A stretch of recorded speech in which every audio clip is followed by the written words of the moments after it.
ಸಮರ್ಥ ಸದ್ಗುರು ಸಿದ್ಧಾರೂಢ ಮಹಾಸ್ವಾಮಿಗಳವರ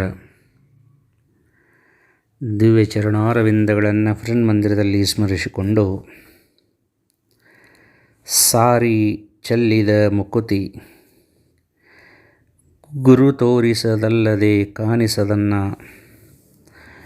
ವೇದದ ಮೊದಲಿನ ಮೂಲವಿದು ಮೇದಿನಿಯೊಳುತ ತುಂಬಿಹುದು, ಹಾದಿ ಹಾದಿಯಲ್ಲಿ ಬಿದ್ದಿಹುದು ಇದು ಸಾಧಕ ಜನರಿಗೆ ಕಾಣುವುದನ್ನ.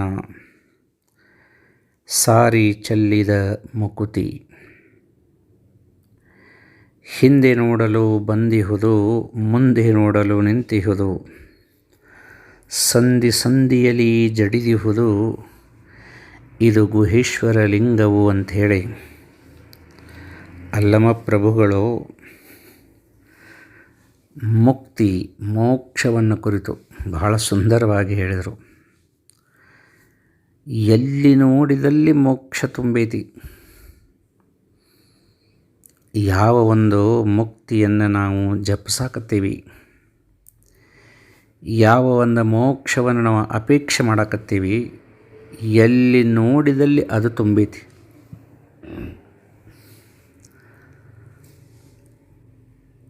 ಅದನ್ನು ತೋರಿಸುವಂಥ ಗುರುವಿನ ಕೊರತೆ ನಮಗೈತೆ, ಅದಕ್ಕೆ ಕಾಣವಲ್ತು. ನಮ್ಮ ತಲೆ ಒಳಗೆ ಏನೈತೆ ಅಂದ್ರೆ, ಯಾವುದೋ ಗುಡಿ ಒಳಗೆ, ಯಾವುದೋ ಕ್ಷೇತ್ರದೊಳಗೆ, ಯಾವುದೋ ಒಬ್ಬ ವ್ಯಕ್ತಿ ಒಳಗೆ ಆ ಮೋಕ್ಷ ಐತೆ ಅಂತ ನಾವು ತಿಳಿದೀವಿ. ಆದರೆ ಆ ಮೋಕ್ಷ ಅನ್ನೋದು ಸರ್ವವ್ಯಾಪಕವಾಗೈತಿ. ನಿನ್ನ ಪ್ರಾರಬ್ಧ ಭೋಗಾನುಸಾರವಾಗಿ ಅದು ಬಂಧಿಸಲ್ಪಟ್ಟೈತಿ. ಸ್ವತಂತ್ರವಾಗಿ ಇರುವಂತಹ ಹಿಂದೆ ಮುಂದೆ ಮ್ಯಾಲ ಕೆಳಗೆ ಒಳಗೆ ಹೊರಗೆ ಎಲ್ಲಿ ನೋಡಿದಲ್ಲಿ ಅದೈತಿ. ಅದು ನಮಗೆ ಗೊತ್ತಾಗವಲ್ತಷ್ಟ. ಅದಕ್ಕೆ ಆ ಗುರುವಿಗೆ ಶರಣಾಗಿ ಗುರು ಕರುಣೆಯನ್ನು ನಾವು ಪಡ್ಕೊಂಡಿವಪ್ಪ ಅಂದ್ರೆ, ಆ ಗುರು ಏನು ಮಾಡ್ತಾನಂದ್ರೆ ನಮಗೆ ಆ ಮೋಕ್ಷವನ್ನು ಮುಕ್ತಿಯನ್ನು ತೋರಿಸಿಕೊಡ್ತಾನೆ. ಇದು ಇಡೀ ವಿಶ್ವವನ್ನು ತುಂಬಿಕೊಂಡು ಬಿಟ್ಟೈತಿ. ಅದನ್ನು ನೋಡುವಂತಹ ಶಕ್ತಿ ನಾವು ಕಳ್ಕೊಂಡೇವಷ್ಟೆ. ನಮ್ಮ ಅಂತರಂಗವನ್ನು ಸ್ವಚ್ಛ ಮಾಡಿ ಅದನ್ನು ನೋಡುವಂತಹ ಶಕ್ತಿಯನ್ನು ಗುರು ಅನುಗ್ರಹಿಸ್ತಾನೆ. ಅದಕ್ಕೆ ಸಾರಿ ಚೆಲ್ಲಿರುವಂತಹ ಈ ಮುಕುತಿಯನ್ನು ಗುರುವನ್ನು ತೋರಿಸಬೇಕು. ಅದಕ್ಕಾಗಿ ಗುರುವಿಗೆ ಶರಣಾಗಿ ಆ ಗುರು ತೋರಿದ ಮಾರ್ಗದೊಳಗೆ ನಡೆದು ಮುಕ್ತರಾದಂತಹ ಪುಣ್ಯಾತ್ಮರನ್ನು ನಾವು ಅನೇಕ ಕಾಣಬಹುದು. ಪೂಜ್ಯ ಶ್ರೀ ಸಿದ್ಧಾರೂಢ ಸ್ವಾಮಿಗಳು ಜೀವನ ಲೀಲಾಮೃತ ಅನ್ನುವಂತಹ ಸುಂದರವಾದಂತಹ ಸಿದ್ಧಾರೂಢರ ಕುರಿತಾದ ಜೀವನ ಚರಿತ್ರೆಯನ್ನು ಡಾಕ್ಟರ್ ಮಲ್ಲಿಕಾರ್ಜುನ ಸಿಂಧಿಯವರು ಬಹಳ ಸುಂದರವಾಗಿ ಬರೆದರು. ಅದರೊಳಗೆ ಸಿದ್ಧಾರೂಢರ ಪರಮ ಶಿಷ್ಯರಾದಂತಹ ಕಬೀರದಾಸರನ್ನು ಕುರಿತು ಇವತ್ತು ವಿಶೇಷವಾಗಿ ಅವರು ವರ್ಣನೆಯನ್ನು ಮಾಡ್ತಾರೆ. ಕಬೀರದಾಸರ ಆಗಮನ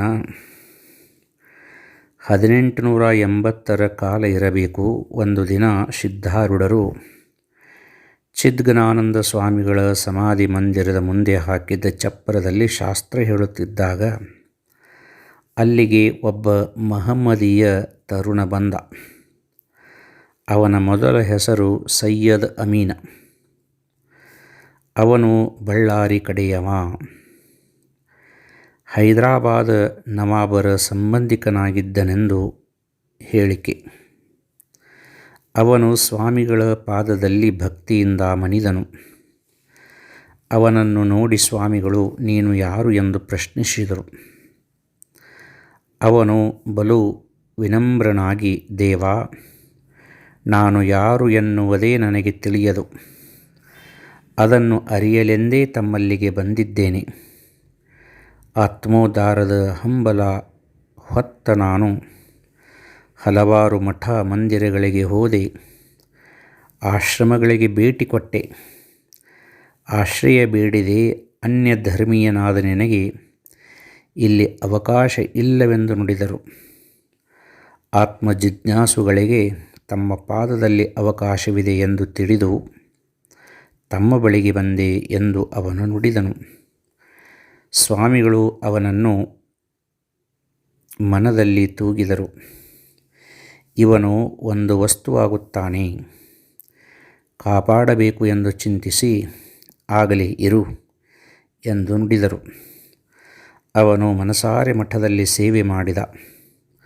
ಸ್ವಾಮಿಗಳು ಎತ್ತಿ ಕೊಟ್ಟಾಗ ಮಾತ್ರ ಪ್ರಸಾದ ಸ್ವೀಕರಿಸುತ್ತಿದ್ದ. ಅವನ ಶುದ್ಧ ಬುದ್ಧಿ, ಆತ್ಮೋದ್ಧಾರದ ಪ್ರಬಲ ಹಂಬಲ, ಅಗಾಧ ಗುರುಭಕ್ತಿ, ದಾಸ ಸೇವಾ ಭಾವಕ್ಕೆ ಒಲಿದ ಸ್ವಾಮಿಗಳು ಅವನಿಗೆ ಕಬೀರದಾಸ ಎಂದು ನಾಮಕರಣ ಮಾಡಿದರು ಅಂಥೇಳಿ ಈ ಒಂದು ಭಾಗದಲ್ಲಿ ಕಬೀರದಾಸರನ್ನು ಕುರಿತು ವಿಶೇಷ ವರ್ಣನೆಯನ್ನು ಈ ಒಂದು ಪುಸ್ತಕದಲ್ಲಿ ಲೇಖಕರು ಮಾಡಿದ್ದಾರೆ. ಸೈಯದ್ ಅಮೀನ್ ಅನ್ನುವಂತಹ ದೊಡ್ಡ ಶ್ರೀಮಂತರವರು, ರಾಜಮನೆತನದವರು, ಸಿದ್ಧಾರೂಢ ಅಪ್ಪನ ಹಂತೇಕ ಆತ್ಮಜಿಜ್ಞಾಸುವಾಗಿ ಬಂದರು. ಹೇಳ್ತಾರೆ ಏನಂದ್ರೆ, ಸಿದ್ಧಾರೂಢ ಅಪ್ಪಗಳು ಒಂದು ಹರಕ ಕೌದಿ, ಒಂದು ಚಾಪಿ, ಒಂದು ಒಡಕ್ಕೆ ಮಗಿ ಕೊಟ್ಟಿದ್ರಂತ. ಇವನ್ನ ಜೋಪಾನವಾಗಿ ಇಟ್ಕೋಬೇಕು, ಎಂದು ಚಾಪಿ ಕಳಿತೈತಿ, ಎಂದು ಈ ಮಗಿ ಹೊಡಿತೈತಿ ಅಂದ ಈ ಮಠವನ್ನು ಬಿಟ್ಟು ಹೋಗಬೇಕಾಕೈತಿ ಅಂತ ಹೇಳಿದ್ರು ಅವರು ಸೈಯದ್ ಅಮೀನ್ ಅವರಿಗೆ. 10 ಬಳ್ಳೊಳಗೆ ವಜ್ರದ ಉಂಗುರ ಇದ್ದು ರೀ ಅವರ ಕಡೆ. ಅವ್ರ ಕೈಯೊಳಗೆ ಹಿಡಿಯುವಂತಹ ಬಂಗಾರ ಮತ್ತು ಬೆಳ್ಳಿಯ ಹಿಡಿಕೆಗಳನ್ನು ಹೊಂದಿದಂಥ ಬೆತ್ತಗಳನ್ನು ಹೊರಿಗಂಟ್ಲೆ ಇದ್ದು ಅಂತ. ಅಂತಹ ರಾಜಭೋಗದೊಳಗಿದ್ರೂ ಸಹಿತ ಹರಿದಿದ್ದು ಒಂದು ಚಾಪಿ, ಒಡಕ್ಕೆ ಒಂದು ಮಗಿ ಕಾಯಕ್ಕೆ ಹಚ್ಚಿದ್ರು ಸಿದ್ಧಾರೂಢರು. ಅಂದ್ರೆ ಇಲ್ಲಿ ಏನು ನಾವು ತಿಳ್ಕೊಬೇಕಾಗೈತಿ ಅಂದ್ರೆ, ಸದ್ಗುರು ಏನು ಮಾಡ್ತಾನಂತಂದ್ರೆ, ಮೋಕ್ಷ ಹಂಗೆ ಸಿಗುವುದಿಲ್ಲ, ನಮ್ಮೊಳಗಿದ್ದಂತಹ ಅಹಂಭಾವವನ್ನು ಕಳಿಬೇಕು, ನಾನು ಅನ್ನುವಂತಹ ಭಾವ ಅಳಿಬೇಕು, ಆವಾಗನ ಮೋಕ್ಷ ಪ್ರಾಪ್ತಿ. ಅದಕ್ಕಾಗಿ ಕಬೀರದಾಸರೊಳಗೆ ಅಲ್ಪ ಸ್ವಲ್ಪವಿದ್ದಂತಹ ಆ ಸೈಯದ್ ಅಮೀನಿನಲ್ಲಿ ಇರುವಂತಹ ಅಲ್ಪ ಸ್ವಲ್ಪ ನಾನ್ನುವಂತಹ ಒಂದು ಮಮಕಾರವನ್ನು ಕಳೀಲಿಕ್ಕಾಗಿ ಸಿದ್ಧಾರೂಢಪ್ಪಗಳು ಹಂಗೆ ಹೇಳಿದ್ರು ಅವ್ರಿಗೆ. ಶೇಖ ಸೈಯದ್ ಅಮೀನ್ ಅವರು ಹಗಲಿ ರಾತ್ರಿ ಆತ್ಮಚಿಂತನೆ ಒಳಗೆ, ಗುರು ಸೇವೆ ಒಳಗೆ ತತ್ಪರರಾಗಿರ್ತಿದ್ರು. ಸಿದ್ಧಾರೂಢಪ್ಪಗಳು ಪ್ರಸಾದ ಕೊಟ್ಟರೆ ಊಟ ಮಾಡ್ತಿದ್ರು, ಇಲ್ಲ ಅಂದ್ರೆ ಉಪವಾಸ ಮಲ್ಕೊಳ್ತಿದ್ರು. ರಾತ್ರಿ 1 ಗಂಟೆ 2 ಗಂಟೆ 3 ಗಂಟೆ ಎಷ್ಟೊತ್ತಿದ್ರು ಸಹಿತ ಸ್ವಲ್ಪ ಚರ್ಕ್ನ ಸಪ್ಪಳಾತ್ರಿ ಹೇಳ್ತಿದ್ರು. ಯಾಕಂದ್ರೆ ಸಿದ್ಧಾರೂಢರು ಆಶೀರ್ವದಿಸಿ ಕೊಟ್ಟಂಥ ಹರಕ ಚಾಪಿ ಮತ್ತು ಆ ಮಗಿಯನ್ನು ರಕ್ಷಣೆ ಮಾಡಬೇಕಾಗಿತ್ತು ಅವರಿಗೆ. ಅವರ ಗುರುಭಕ್ತಿಯನ್ನು, ಚತುರ್ವಿಧವಾದ ಸೇವೆಯನ್ನು ನೋಡಿದಂತಹ ಸದ್ಗುರು ಸಿದ್ಧಾರೂಢರು ಸಂತುಷ್ಟರಾದರು. ಅವರಿಗೆ ಹೇಳ್ತಾರೆ, ನೋಡಪ್ಪ, ನಿನಗೆ ಎಲ್ಲ ಸಿದ್ಧಿಗಳನ್ನು ಕಲಿಸ್ಕೊಡ್ತೀನಿ, ಬೇಕೇನ ಅಂತ ಕೇಳ್ತಾರೆ. ಯಪ್ಪ, ಸಿದ್ಧಿಗಳನ್ನು ತೊಗೊಂಡು ನಾ ಏನು ಮಾಡಲಿ ಅಂತ ಹೇಳ್ತಾರೆ. ಮತ್ತು ಸಿದ್ಧಾರೂಢರು ಹೇಳ್ತಾರೆ, ನೀ ಏನು ಅಂದಿದ್ದ ಸುಳ್ಳಾಗದಂಗೆ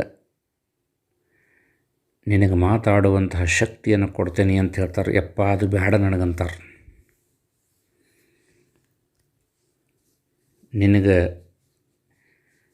ಶ್ರೇಷ್ಠವಾದಂಥ ಆಯಸ್ಸನ್ನು, ಆರೋಗ್ಯವನ್ನು ಅನುಗ್ರಹಿಸ್ತೀನಿ ಅಂತ ಹೇಳ್ತಾರೆ. ಬೇಡ ಅಂತ ಹೇಳ್ತಾರೆ.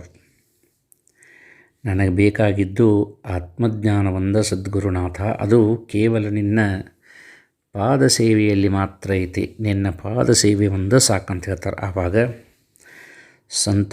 ಸಂತುಷ್ಟರಾದಂತಹ ಸಿದ್ಧಾರೂಢರು ಆ ಸೈಯದ್ ಅಮೀನಿಗೆ ಕಬೀರದಾಸ ಅಂಥೇಳಿ ನಾಮಕರಣ ಮಾಡಿ ಏ ನಾಮ ಅಚ್ಛಾ ಹೈ ಕ್ಯಾ ಅಂಥೇಳಿ ಸಿದ್ಧಾರೂಢರು ಕಬೀರದಾಸರನ್ನು ಕೇಳ್ತಾರೆ. ಆವಾಗ ಕಬೀರದಾಸರು ಬಹುತ್ ಅಚ್ಛಾ ಹೈ ಅಪ್ಪ ಅಂತ ಅಂದ್ರಂತ.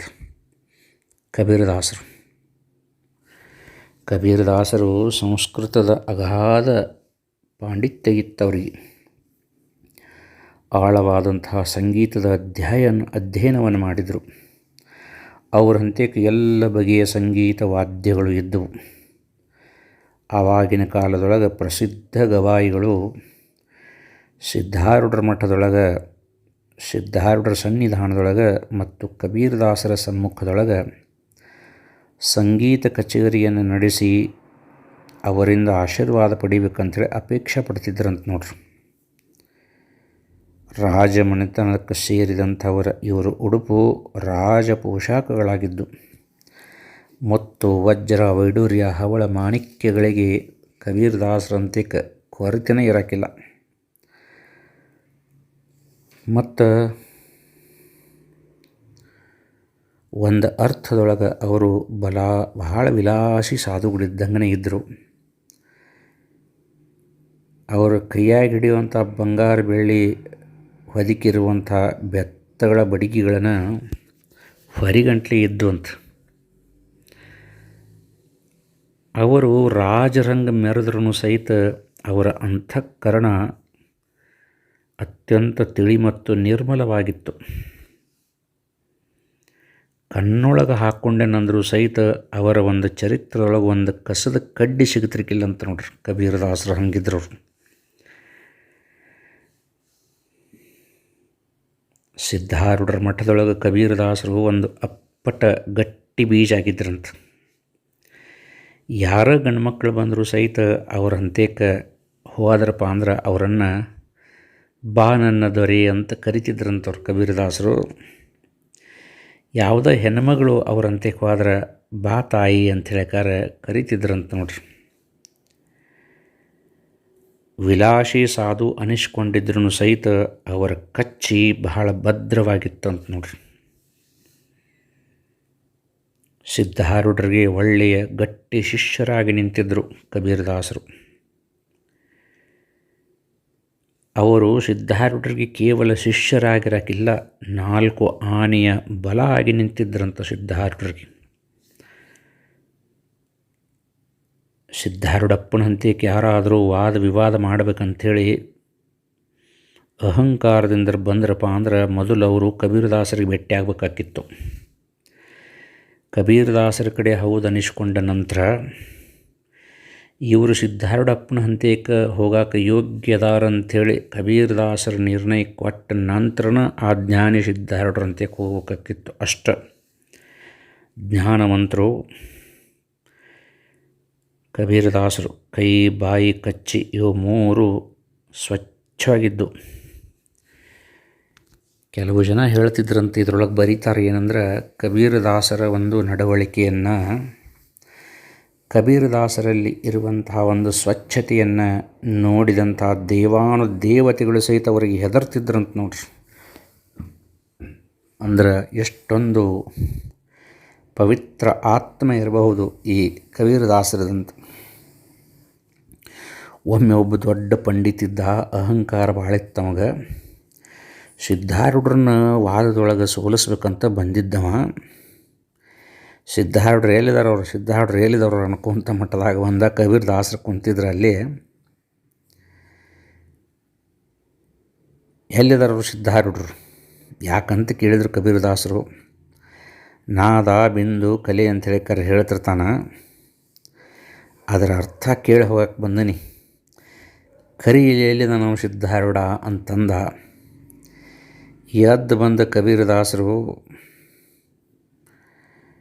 ಫಡ್ ಅಂತೇಳಿ ಕೈ ಸಡ್ಲಿ ಬಿಟ್ಟು 2 ಕಪಾಳಿಗೆ ಬಾರಿಸಿದ್ರು ನೋಡ್ರಿ. ನಾವು ಅಳಾಕತ್ತ. ಪಂಡಿತ, ಎಂಥವ್ರಿ ನೀವು, ಪ್ರಶ್ನೆಗೆ ಉತ್ತರ ಕೇಳ್ಬೇಕಂಥೇಳಿ ಬಂದ್ರೆ ಕಪಾಳ ಹೊಡೆದ್ರಲ್ಲ ನನಗೆ ಅಂತ ಅಂದ. ಹೆದರಿ ಆ ಪಂಡಿತ. ಕಬೀರ್ ದಾಸರಂದರು, ನೋಡ್ರಿ ಪಂಡಿತರ, ನಿಮಗೆ ಹೊಡೆದಿಲ್ಲ ನಾನು, ನಿಮ್ಮ ಪ್ರಶ್ನೆಗೆ ಉತ್ತರ ಕೊಟ್ಟೇನಂದ್ರೆ ಅವರು. ಹೆಂಗಂತ ಕೇಳಿದ. 2 ಕಪಾಳಿಗೆ ಬಾರಿಸಿದ ಕೂಡಲೇ ರಮ್ ಅಂತ ಹೇಳ್ಕಾರ ಸಪ್ಪಳ ಬಂತಲ್ಲ, ಕಿವ್ಯಾಗ ಇನ್ನೂ ಗುಂಜ್ ಅನ್ನಕತ್ತಲ್ಲ, ಅದ ನಾದ. ಹೊಡೆತಕ್ಕೆ ಮೈ ನಡಿಗೆ ಕಣ್ಣಾಗ ಮುಗನ್ಯಾಗ ನೀರು ಬಂದೈತಲ್ಲ, ಅದ ಬಿಂದು. 2 ಬೆಳ್ಳನ ಗಲ್ಲದ ಮೇಲೆ ಕೆಂಪು ಬಾಸೆ ಮುಡಿದವಲ್ಲ, ಅದ ಕಳೆ. ನಿಮ್ಮಂಥ ಮೂಢರಿಗೆ ಇದ ನಾದ, ಇದ ಬಿಂದು, ಇದು ಕಳೆ ಅಂತಂದರು ಕಬೀರ್ ದಾಸರು.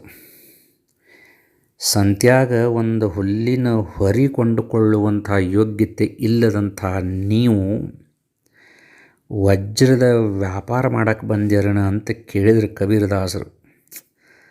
ರತ್ನ ಖರೀದಿ ಮಾಡಕ್ಕೆ ಬರ್ತೈತೇನೋ, ಒಂದು ಹುಲ್ಲಿನ ಹೊರಿ ಖರೀದಿ ಮಾಡೋದು ತಾಕತ್ತಿಲ್ಲ ಅಂತ ಕೇಳಿದ್ರಂತ ನೋಡ್ರಿ. ಆವಾಗ ಆ ಪಂಡಿತನ ಗರ್ವ ಹರಣವಾಗಿ, ನಾ ತಪ್ಪು ಮಾಡಿದೆ ಅಂತ ಹೇಳಿಕಾರ ಕ್ಷಮಾ ಬೇಡಿದ್ದ ಅಂತ ಹೇಳ್ತಾರೆ. ಎಷ್ಟೋ ಜನ ಮಠದಾಗನ ಉಂಡ ಮಠದಾಗನ ಬೆಳೆದ ಮಠದಾಗನ ಎಲ್ಲ ಅನುಭವಿಸಿ ಸಿದ್ಧಾರೂಢರನ್ನ ಹಿಂದೆ ಬೈತಿದ್ರಂತ. ಏನಂತಿದ್ರಂದ್ರೆ, ಅವ್ರಿಗೇನು ಬರ್ತೈತೋ ಹಳ್ಳಿ ಹೊಂಬರು, ಏನು ಸಂಸ್ಕೃತ ಕಲಿತಿಲ್ಲ, ಯಾವ ಪುಸ್ತಕ ಓದಿಲ್ಲ, ರಾತ್ರಿ ಕುಂತ ನಮ್ಮ ಶಾಸ್ತ್ರ ಕೇಳ್ತಾನೆ, ಹಗಲಿ ಮಂದಿಗೆ ಶಾಸ್ತ್ರ ಹೇಳ್ತಾನೆ ಅಂತಿದ್ರಂತ ಸಿದ್ಧಾರೂಢರ ಬಗ್ಗೆ. ಆದರೆ ಕಬೀರ್ ದಾಸರು ಮಾತ್ರ ಅವರನ್ನು ಕೇವಲ ಒಂದು ಲಂಗೋಟಿಗೆ ಹಾಕಿದಂತಹ ಸಾಧು ಅಂತ ತಿಳ್ಕೊಳ್ಳಿಲ್ಲ. ಪ್ರತ್ಯಕ್ಷ ಶಿವನನ್ನು ಆ ಒಂದು ಸಿದ್ಧಾರೂಢರಲ್ಲಿ ಕಂಡಂಥ ಪುಣ್ಯಾತ್ಮರು. ಮತ್ತು ಅವರು ಒಂದೇ ಮಾತು ಹೇಳ್ತಿದ್ರಂತ, ಯಾವ ಜನ್ಮದ ಪುಣ್ಯದ ಫಲನೂ ಗೊತ್ತಿಲ್ಲ, ಇಂತಹ ಮಹಾತ್ಮರು ನನಗೆ ಸಿಕ್ಕಾರಂತೇಳಿಕಾರ ಕುಣಿದಾಡ್ತಿದ್ರಂತ. ಹೇಳ್ತಿದ್ರಂತ ಆ ದುರಹಂಕಾರಿಗಳಿಗೆ, ಕುಹಕಿಗಳಿಗೆ, ನಿಂದಕರಿಗೆ ಕಬೀರ್ ದಾಸರು, ನಿಮ್ಮದು ಯಾವ ಜನ್ಮದ ಪುಣ್ಯದ ಫಲ ಗೊತ್ತಿಲ್ಲ, ಈ ಜನ್ಮದೊಳಗೆ ಗಟ್ಟಿಗೊಂಡಿಕರ ಪರಮಾತ್ಮನ ದರ್ಶನ ಮಾಡಿಸೈತಿ, ಆದರೆ ಯಾವ ಜನ್ಮದ ಕೆಟ್ಟ ಕರ್ಮ ಗೊತ್ತಿಲ್ಲ, ಅಂಥ ಮಹಾತ್ಮನನ್ನು ನಿಮ್ಮ ಕಡೆಯಿಂದ ನಿಂದ ಮಾಡ್ಸಕ್ಕೆ ಹಚ್ಚೈತಿ ಅಂತ ಕಬೀರ್ ದಾಸರು ಅಂತಿದ್ರಂತ ನೋಡ್ರಿ. ಕಬೀರ್ ದಾಸರನ್ನು ವಿಲಾಸಿ ಸಾಧು ಅಂತನ ಕರಿತಿದ್ರು.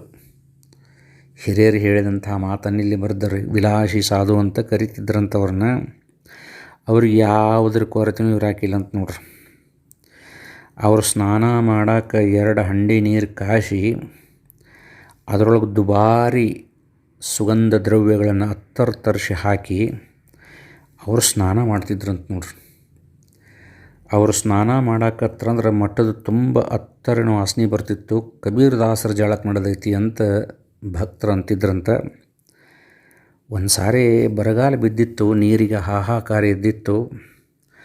ಅಂಥದ್ರೊಳಗೆ ದುಡ್ಡು ಕೊಟ್ಟು 2 ಹಂಡೆ ನೀರು ತರಿಸಿ ಕಾಯಿಸಿ ಅತ್ತರ ಹಾಕಿ ಸ್ನಾನ ಮಾಡಕತ್ತಿದ್ರು ಕಬೀರ್ ದಾಸರು. ಅಲ್ಲಿ ಸಿದ್ಧಾರೂಢರು ಬಂದರು. ಇದೇನಪ್ಪ ಕಬೀರ, ತತ್ವವನ್ನು ತಿಳಿದಂಥ ನೀನು ತೊಗಲು ತೊಳೆಯೋಕ್ಕಾಗಿ ಇಷ್ಟು ನೀರು ಚೆಲ್ಲಕತ್ತಲ್ಲೋ, ಈ ನೀರು ಎಷ್ಟು ಜನರಿಗೆ, ದನ ಕರುಗಳಿಗೆ, ಪಶು ಪಕ್ಷಿಗಳಿಗೆ ಕುಡಿಯೋಕೆ ಅಕ್ಕಿತ್ತಲ್ಲೋ ಕಬೀರ, ಇದನ್ನು ವ್ಯರ್ಥವಾಗಿ ಹಾಳು ಮಾಡಿದೆನೋ ಅಂತ ಒಂದೇ ಮಾತು ಅಂದ್ರಂತ ನೋಡ್ರಿ. ಸಿದ್ಧಾರೂಢರ ಮಾತು, ಗುರುವಿನ ಒಂದು ಮಾತು ಕಿವಿ ಒಳಗೆ ಮರುಕಳಿಸಕತ್ತು ಕಬೀರ್ ದಾಸರಿಗೆ. ಆಗ ಜಳಕ ಬಿಟ್ಟು ಎದ್ದ ಮೈ ಮರೆಸಿಕೊಂಡ ಒಂದೇ ಮಾತಂದ್ರಂತ ಗುರುವೇ, ಇನ್ನು ಸ್ನಾನವೇ ಸಾಕು ಅಂದ್ರಂತ ನೋಡ್ರಿ. ಗುರುವೇ, ಇನ್ನು ಸ್ನಾನವೇ ಸಾಕು ಅಂತಂದ್ರಂತ. ತಮ್ಮ ಜೀವ ಇರೋ ಮಟಾನು ಸಹಿತ ಮುಂದೆ ಕಬೀರದಾಸರು ಒಂದು ತಂಬಿಗೆ ನೀರನ್ನು ಸಹಿತ ಎತ್ತಿ ತಮ್ಮ ಮೈ ಮೇಲೆ ಹಾಕೋಲಿಲ್ಲ ಅಂತ ನೋಡ್ರಿ. ಎಂಥ ಒಂದು ಗುರುವಿನ ಆಜ್ಞಾಪಾಲಕ ಶಿಷ್ಯರಿದ್ದರು ಕಬೀರದಾಸರು ಅಂತ ಹೇಳಿಕಾರ ನಾವಿಲ್ಲಿ ತಿಳ್ಕೋಬೇಕು ನೋಡ್ರಿ. ಮತ್ತು ತಮಗಾಗಿ ಏನನ್ನೂ ಅವ್ರು ಇಟ್ಕೋತಿರ್ಕಿಲ್ಲ, ಇದ್ದಿದ್ದನ್ನು ಹಂಚಿಬಿಡ್ತಿದ್ರಂತ. ಒಂದು ಸಾರಿ ಅವರ ಸಂಬಂಧಿಕರೆಲ್ಲರೂ ಬಂದರು. ಲಕ್ಷಾಂತರ ರೂಪಾಯಿಗಳ ವ್ಯವಹಾರ ಐತಿ, ನಡೀರಿ ಊರಿಗೆ ಹೋಗೋಣ, ಅಲ್ಲೇ ಒಂದು ಮಸೀದಿಯನ್ನು ಕಟ್ತೀವಿ ನಿಮ್ಮ ಹೆಸರಿನ ಮೇಲೆ, ರಾಜಭೋಗದಿಂದ ಉಳಿಯಂಕ್ರಿ ಅಂತ ಅಲ್ಲಿ ಮಂದಿ ಅವ್ರನ್ನ ಕರೆಯಕ್ಕೆ ಬಂದರು. ಆವಾಗ ಸಿದ್ಧಾರೂಢರಂತೆ ಕಬೀರದಾಸರು ಬಂದು, ಯಪ್ಪ ನನ್ನ ಪಾಲಿನ ಆಸ್ತಿ ಕೊಡ್ತೇವೆ ಅಂಥೇಳಿ ನಮ್ಮ 3 ಮಂದಿ ಬಂದವರು, ಏನು ಮಾಡಲಿ ಅಂತ ಕೇಳಿದ್ರಂತ. ಆವಾಗ ಸಿದ್ಧಾರೂಢರು ಒಂದು ಮಾತಂದ್ರಂತ, ಕಬೀರ ನನ್ನದನ್ನೋದನ್ನೆಲ್ಲ ಒಮ್ಮೆ ವಾಂತಿ ಮಾಡಿಬಿಟ್ಟಿದೆ, ಮತ್ತ್ಯಾಕೆ ಅದನ್ನು ಹೊಳ್ಳಿ ಬಾಯಾಗ ಹಾಕೋತೀಯೋ ಅಂತ ಕೇಳಿದ್ರಂತ ನೋಡ್ರಿ. ಅವತ್ತನ ತಮ್ಮ ಮನಸ್ಸಿನಿಂದ ತಮ್ಮ ಸಂಪತ್ತನ್ನು ದುಡ್ಡನ್ನು ಸುಟ್ಟು ಬಿಟ್ಟಂಗೆ ಮಾಡಿದರು ಕಬೀರದಾಸರು. ಒಂದು ಸಾರಿ ಗಾಂಜಾ ಸೇದಬೇಕಂಥೇಳಿ ತಮ್ಮ ಕೂಲಿ ಒಳಗೆ ಪಲ್ಲಂಗಿನ ಮೇಲೆ ಕುಂತು ಗಾಂಜಾ ಚಲಿಮಿ ತುಂಬಿ ಕೆಂಡ ಇಟ್ಟರ. ಹೊರಗೆ ಸಿದ್ಧಾರೂಢರು ಕಬೀರ ಅಂತ ಕರೆದ್ರು. ಅಪ್ಪವ್ರು ಬಂದರು ಅಂಥೇಳಿ ಹತ್ತಿದಂತಹ ಆ ಚಿಲುಮೆಯನ್ನು ತಮ್ಮ ಕುತನಿಗಾದಿ ಮ್ಯಾಲೆ ತೆಲುಗುಂಬಿನ ಬುಡಕ್ಕೆ ಇಟ್ಟವರ ಗಡಬಡಿಸಿ ಬಾಗಲ ತೆಗೆದ್ರು. ಹೊರಗೆ ಯಾರೂ ಇಲ್ಲ. ಶಯನ ಮಂದಿರದ ಕಡೆ ಹೋಗೋ ಮಟ್ಟ ಅಂದ್ರೆ ಸಿದ್ಧಾರೂಢರು ಶಯನ ಮಂದಿರದೊಳಗೆ ಮಲ್ಕೊಂಡಿದ್ದರು. ಆನೆ ರಾಮಪ್ಪ ಕಂಡೆ ಭೀಮಪ್ಪ ಅಂಥೇಳಿ ಅಲ್ಲಿ ಕಾಕೊಂತ ಕುಂತಿದ್ರು ಶಯನ ಮಂದಿರದ ಕಡೆ. ಕಬೀರದಾಸರನ್ನು ನೋಡಿ ಎದ್ದು ನಿಂತರು. ಕಬೀರದಾಸರಂದರು, ಅಪ್ಪವ್ರೇನಾದರೂ ನನ್ನ ಕೊಲೆ ಕಡೆ ಬಂದಿದ್ರನ ಅಂತ ಕೇಳಿದರು. ಇಲ್ಲ, ಒಂದು ತಾಸು ಆತೋ ಇಲ್ಲೇ ಮಲ್ಕೊಂಡಾರು ಅಂತ ಆ ದ್ವಾರಪಾಲಕರು ಹೇಳಿದರು. ಆವಾಗ ಕಬೀರದಾಸರು ವಿಚಾರ ಮಾಡಕತ್ತಾರೆ, ನಮ್ಮಪ್ಪ ಇಲ್ಲೇ ಮಲ್ಕೊಂಡಿದ್ರು ಸಹಿತ ನನ್ನ ಹಂತಕ್ಕೆ ಬಂದು ಕರೆದಂಗೆ ಯಾಕೆ ಆತು ಅಂಥೇಳಿ ಮತ್ತು ಹೊಳ್ಳಿ ತಮ್ಮ ಕೋಲಿಕ್ಕೆ ಬಂದು ಬಾಗಲ ತೆಗಿಯೋ ಮಟ್ಟ ಅಂದ್ರೆ ಹತ್ತಿದ ಒಂದು ಇದನ್ನೇನಿಟ್ಟಿದ್ರು ಚಿಲುಮೆಯನ್ನು ತೆಲುಗುಂಬಿನ ಬುಡಕ್ಕೆ, ಇಡೀ ತೆಲುಗುಂಬ ಗಾದಿ ಹೊದಿಕೆ ಎಲ್ಲ ಸುಟ್ಟೋಗಿತ್ತು. ಅದನ್ನು ನೋಡಿ ಕಬೀರದಾಸರು ವಿಚಾರ ಮಾಡಿದರು, ಇಂತಹ ದುಶ್ಚಟಗಳನ್ನು ನೀ ಮಾಡಬೇಡಪ್ಪ ಅಂತ ಹೇಳಾಕನ ನಮ್ಮಪ್ಪ ಬಂದಾನಂಥೇಳಿ ಅವತ್ತಿನಿಂದ ತಮ್ಮ ಜೀವ ಇರೋ ಮಟನೂ ಸಹಿತ ಗಾಂಜಾ ಸೇವನೆಯನ್ನು ಅವರು ಮಾಡಲಿಲ್ಲ, ಸೇದಲಿಲ್ಲ ಅಂತ ಬಸಲಿಂಗಮ್ಮ ಸಾನಿಕೊಪ್ಪರು ಭಾಳ ವಿಶೇಷವಾಗಿ ನನಗೆ ಹೇಳ್ತಿದ್ರು. ಅವರು ನೋಡ್ರಿ, ಗುರುವಿನ ಆಜ್ಞೆ ಅಂಥದ್ದು. ವ್ಯರ್ಥವಾಗಿ ನೀರನ್ನು ಹಾಳು ಮಾಡಬೇಡ್ರಿ, ನಿಮ್ಮ ಶರೀರವನ್ನು ವ್ಯಸನಗಳಿಗೆ ಅಂಟಿಸಬೇಡ್ರಿ, ಗುರು ಆಜ್ಞೆಯನ್ನು ಪಾಲಿಸ್ರಿ. ಗುರುವಿನ ಮೇಲೆ ಅಖಂಡವಾದ ಭಕ್ತಿಯನ್ನಿಟ್ಟು ಚತುರ್ವಿಧ ಸೇವೆಗಳನ್ನು ಮಾಡಿರಿ. ಆವಾಗ ಗುರು ನಿಮಗೆ ಮೋಕ್ಷದ ದಾರಿಯನ್ನು ತೋರಿಸ್ತಾನಂತ ಹೇಳಿದಂಗೆ ಸದ್ಗುರುನಾಥ ನಮಗೂ ಸಹಿತ ಮೋಕ್ಷದ ದಾರಿಯನ್ನು ತೋರಿಸಲಿ. ಸಾರಿ ಚೆಲ್ಲಿದ ಮುಕುತಿ ಗುರು ತೋರಿಸದಲ್ಲದೆ ಕಾಣಿಸದನ್ನ ಅಂತಹ ಸಾರಿ ಚೆಲ್ಲಿರುವಂತಹ ಮೋಕ್ಷವನ್ನು ಸದ್ಗುರು ಸಿದ್ಧಾರೂಢರು ನಿಮಗೆ ತೋರಿಸಲಿ ಅಂಥೇಳಿ ಅವರ ಶ್ರೀಚರಣಕ್ಕೆ ಪ್ರಾರ್ಥನೆ ಮಾಡಿ ನನ್ನ ಮಾತಿಗೆ ವಿರಾಮ ಕೊಡ್ತೇನೆ.